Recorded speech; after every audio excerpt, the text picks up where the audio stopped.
23 kilometre वाया घोडबंदर, यामुळे 12 किलोमीटरचा प्रवास आणि वेळ वाचणार आहे, याचं काम आपण सुरू केलेलं आहे। विरार अलिबाग कॉरिडॉर या संदर्भात लँड ॲक्विजिशनचं काम आपण सुरू केलेलं आहे।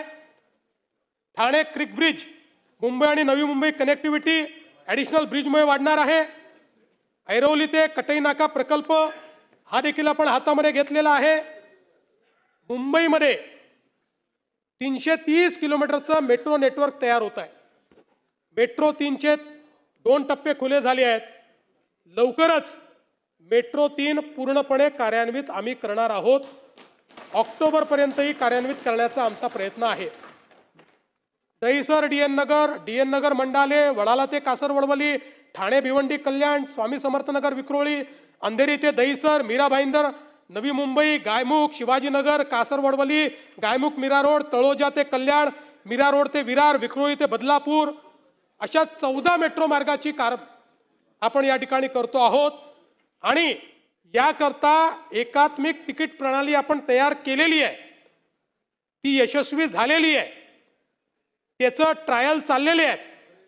या एकात्मिक प्रणालीमुळे एक तिकीट आपण जर घेतलं तर या तिकिटावर आपल्याला मेट्रो, सबअर्बन रेल्वे, मोनो, बस आणि वॉटर ट्रान्सपोर्ट अशा सगळ्या ट्रान्सपोर्टेशनमध्ये प्रवास करता येणार आहे। आणि हे तिकीट व्हॉट्सॲपवर देखील उपलब्ध होणार आहे।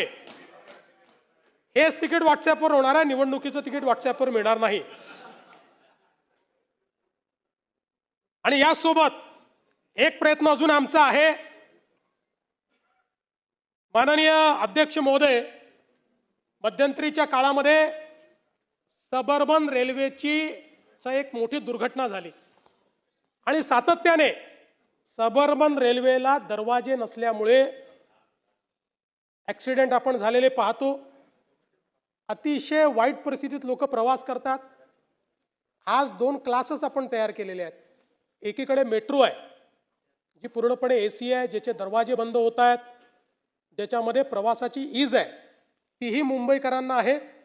आणि दुसरीकडे सबअर्बन रेल्वे आहे की ज्याच्यामध्ये अतिशय दाटीवाटीत लोक प्रवास करतात आणि ज्याला दरवाजे नसल्यामुळे ॲक्सिडेंट होतात। आणि म्हणून माननीय मोदीजींकडे आणि माननीय रेल्वे मंत्र्यांकडे आम्ही अशी मागणी केली होती की मेट्रो सारखे कोचेस हे सबअर्बन रेल्वेला दिले पाहिजे, म्हणजे जे पूर्णपणे एसी असतील आणि दरवाजे ज्याचे बंद होतील। आणि ही पण मागणी केली आहे की हे जरी कोचेस लावले तरी तिकिटामध्ये 1 रुपयाची वाढ न करता हे कोचेस लागले पाहिजे। आणि मला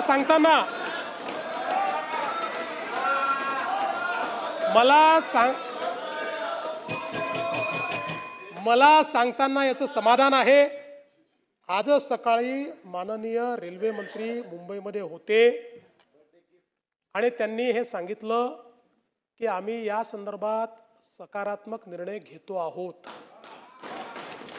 लवकरच मुंबईला येऊन या संदर्भातली अधिकृत ते घोषणा करतील आणि त्यानंतर आपल्या सबअर्बन रेल्वेचे सगळे डब्बे हे मेट्रो सारखे एसी आणि रेट्रोफिटिंग नाही, नवीन डब्बे, रेट्रोफिटिंगचे डब्बे नाही, तर या ठिकाणी चांगल्या पद्धतीनं हे डब्बे त्या ठिकाणी येतील की ज्यामध्ये दरवाजेही असतील आणि या ट्रेन एसी असतील आणि कुठलंही तिकीट वाढ याच्यामध्ये केली जाणार नाही। अध्यक्ष महोदय, नवी मुंबईचं विमानतळ परवाच आम्ही त्याचा मी आणि शिंदे साहेब गेलो होतो, आढावा घेतला आणि ऑक्टोबरपर्यंत हे विमानतळ सप्टेंबरच्या शेवटपर्यंत पूर्ण होईल अशी परिस्थिती आहे।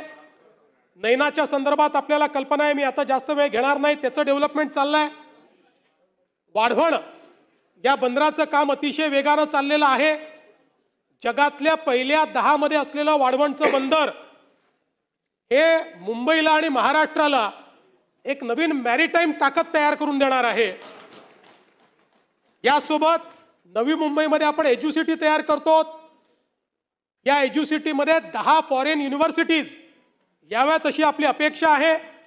त्यातल्या 5 युनिव्हर्सिटीजनी करार केलेला या सगळ्या युनिव्हर्सिटीज जगातल्या नामांकित युनिव्हर्सिटीज आहेत आणि इतर देशात त्यांच्या त्या देशामध्ये जाऊन शिकायला जेवढे पैसे लागतात त्याच्या 25 ते 30% पैशामध्ये आपल्या भारतीय विद्यार्थ्यांना त्या युनिव्हर्सिटीत शिकता येणार आहे.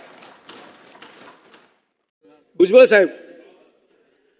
अध्यक्ष महोदय, महाराष्ट्र विधानसभा नियम 47 अन्वये सांगली जिल्ह्यातील इस्लामपूर तालुका वाळवा शहराचे नामांतर ईश्वरपूर करण्याबाबतच्या विषयावर निवेदन.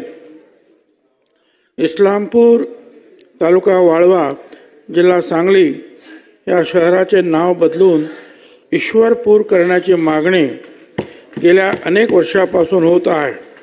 जनभावना लक्षात घेता इस्लामपूर तालुका वाळवा जिल्हा सांगली या शहराचे नाव ईश्वरपूर असे करण्याचा प्रस्ताव केंद्र शासनास राज्य शासनाच्या शिफारशीसह सादर करण्यास मान्यता देण्यात आली आहे.